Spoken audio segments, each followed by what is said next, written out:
Hello and welcome. My name is David Strom. If you've used one of the two-factor identity credentials, such as the ones shown here, you know that users tend to misplace them or leave them home when traveling. A newer and better alternative from VeriSign involves using software token credentials on cell phones. These are less likely to be lost and much easier to manage and involve something that most people already carry with them. The VeriSign Identity Protection or VIP Software Tokens business unit is part of Symantec now. The tokens can be used in a wide variety of authentication situations where you want to offer better protection than just a username and simple password, including email logins, virtual private networks, access to secure web portals, and these websites.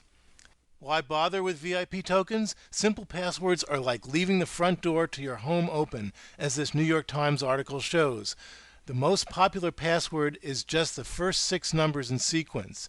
Complex password policies just result in more help desk calls to reset them or lead to more sticky notes. Here is one example where VIP tokens protect logins to QualisGuard Compliance Scanner web service. Before we go through the steps that are needed to get the whole VIP ecosystem set up, let's give you an example of what the user sees when everything is done. Here we see a banking site that's been VIP enabled. You click on Get a Key and you have your choice of the major phone makers and instructions on how to download the app to your phone.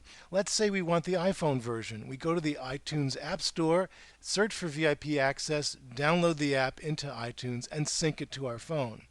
When the app is installed, it looks like this screen, which has 2 numbers on it, the ID of the credential itself, and the 6-digit code below, which changes every 30 seconds that you need to enter to verify it. So how to get this set up? First, you go to the web and configure VIP Manager. You assign each credential to your enterprise users. Here we're looking at the main menu where we can see the total number of credentials active on our account and how many administrators have been authorized.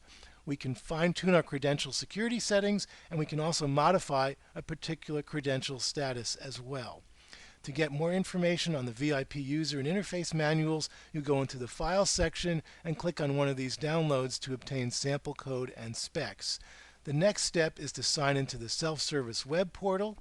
You can register, edit the information for the user credential store, and connect it to your Radius server. Then we can test a particular credential as you see in these screens. As you can see, there's lots of different parts to the VIP process, but most of them are fairly straightforward to implement. The advantage is a very strong authentication system that relies on something that all of your end users already have, their cell phones, for a very reasonable cost solution. Thanks for watching this screencast. You can view more of them at webinformant.tv, get information about my speaking business, and go to links to other articles here.